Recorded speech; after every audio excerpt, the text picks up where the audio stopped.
Bismillahirrahmanirrahim. Assalamualaikum warahmatullahi wabarakatuh. Apa yang coba kita bahas dalam video ini? Tentang bagaimana dengan mengelola ruang batin kita bisa mengubah penderitaan menjadi kebahagiaan. Finding meaning in suffering.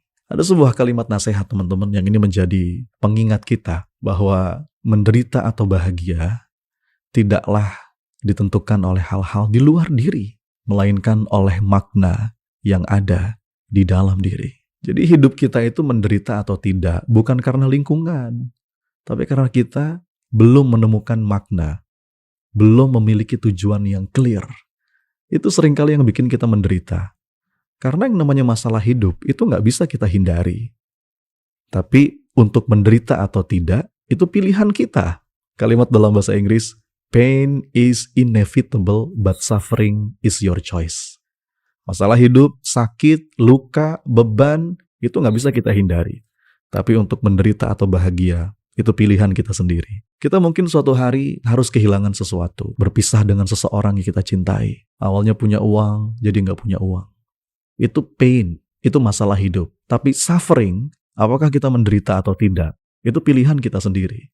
Hidup itu menjadi menderita bukan karena lingkungan, bukan karena keadaan, atau karena apapun di luar diri kita. Tapi bagaimana cara kita memaknainya? Kalau kita nggak punya makna hidup, hidup kita akan menderita. Tapi kalau kita menemukan makna, bahkan dalam keadaan disiksa sekalipun, kita bisa tuh nggak merasakan penderitaan batin.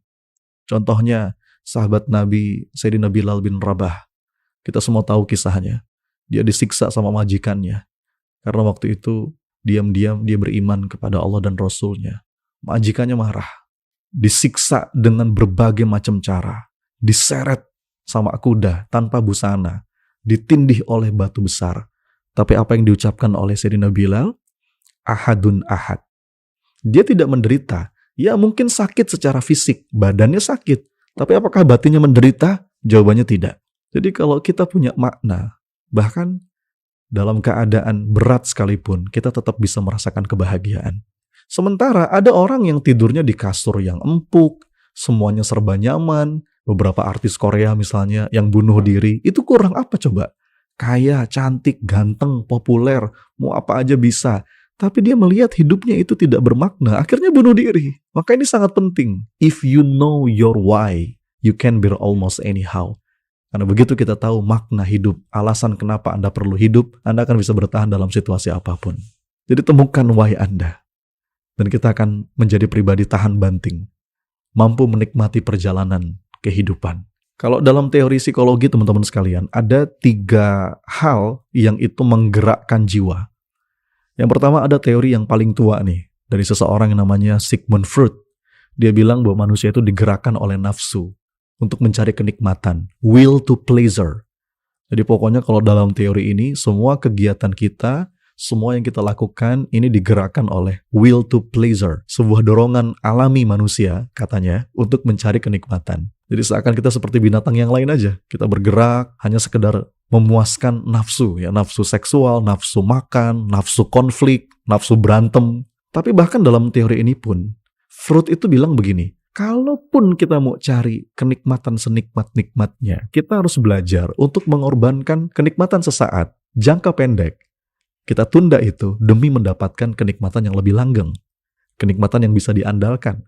Kenikmatan yang terus-menerus. Jadi Bapak Ibu, bahkan orang yang mempercayai bahwa hidup ini intinya mencari nikmat, mencari enak, bahwa orang itu bergerak hanya sekedar kepingin enak, pada akhirnya dia juga bilang, supaya maksimal kenikmatannya, kita harus meninggalkan kenikmatan jangka pendek demi kenikmatan jangka panjang. Contohnya ada orang selingkuh, ada orang berzina, itu kan kenikmatan jangka pendek. Tapi dia akan menderita secara jangka panjang. Rumah tangga berantakan, anak-anak berantakan, kita pun menyesal berkepanjangan. Nah, yang gitu-gitu, tinggalkan. Jadi kalaupun kita mencari nikmat, kata teori ini, carilah nikmat yang jangka panjang. Jangan cuma nikmat sementara, kemudian menderita. Kita makan makanan yang gak sehat. Enak sih, tapi kita mengorbankan kesehatan jangka panjang. Jadi tinggalkan yang seperti itu. Jadi maksudnya dalam teori ini pun, kita disarankan untuk meninggalkan kenikmatan yang sebentar demi yang jangka panjang. Ada teori yang kedua nih, teori penggerak jiwa dari Alfred Adler. Dia bilang will to power, bahwa manusia itu hidupnya untuk mencari kekuasaan. Itulah kenapa kita berpolitik, berperang, orang itu berkonflik demi kekuasaan. Ada di antara kita yang ingin mengejar karir, mendaki tangga posisi yang paling puncak. Kenapa? Karena emang dorongan manusia kayak begitu. Orang mencari kekuasaan, ingin menguasai orang lain. Ya walaupun ini ada positifnya juga. Tapi ada teori yang ketiga. Nah ini dari Viktor Frankl.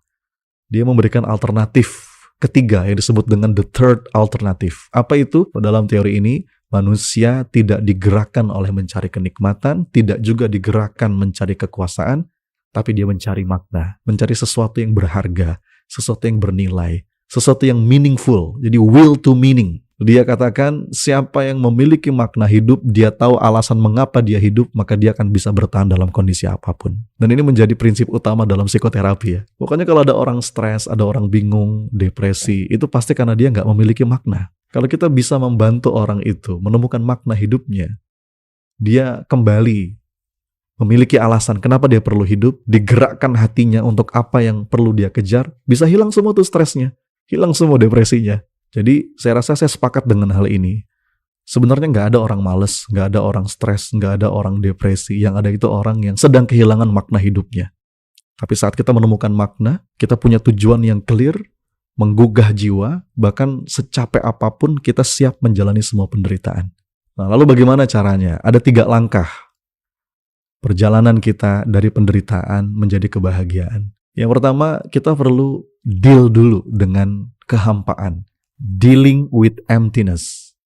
Jadi kita perlu punya kesediaan diri terlebih dahulu untuk mau menghadapi kehampaan jiwa. Kalau suatu hari kita mengalami ini, kita perlu izinkan, hadapi segala kehampaan jiwa itu. Dealing with happiness. Karena kita akan mengalami masa-masa yang kayak begitu mungkin. Merasakan kok jiwa rasanya hampa.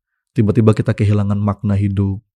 Biasanya mungkin habis ditinggal orang yang kita cintai. Kok tiba-tiba kayaknya alasan kita hidup tuh hilang gitu aja. Atau selama ini ada orang yang menjadikan pekerjaan sebagai pusat hidupnya, tiba-tiba di PHK, dirumahkan, itu langsung kayak orang linglung.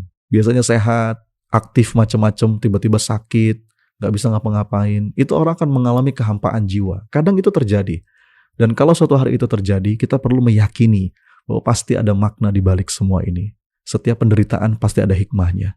Apapun yang terjadi, jadi kita perlu siap. Dan pertanyaan pengantar untuk menemukan makna itu, apa ya kira-kira maksud baik Allah di balik keadaan ini? Karena pasti ada pesan penting dari setiap keadaan. Maka yang jangan pernah hilang dari diri kita itu adalah berbaik sangka kepada Allah.